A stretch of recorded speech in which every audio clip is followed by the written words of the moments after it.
কলিয়াবৰ আমবাগান উচ্চতৰ মাধ্যমিক বালিকা বিদ্যালয়ত সংঘটিত হৈছে এক ঘটনা।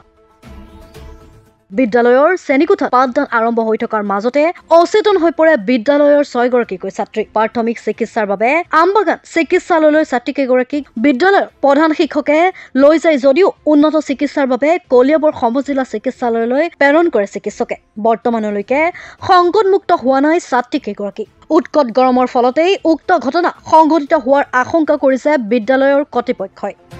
ছাত্ৰীকেইগৰাকী 10ম শ্ৰেণীৰ লিপিকা দেৱী, কবিতা বিশ্বাস, ৰুমিকা সিনহা, প্ৰাতিকা দাস আৰু মেনকা বিশ্বাস বুলি জানিব পৰা গৈছে।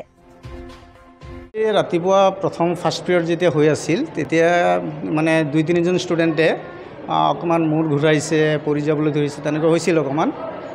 বিশেষকৈ এইখিনি হয় এওঁলোকে নোখোৱাকৈ আহে, টিউশ্যন থাকে ৰাতিপুৱা, কোনোবাই ৰুটি খাইছে, ৰুটি খাই অহাৰ কাৰণে তেনেকুৱা হৈছে।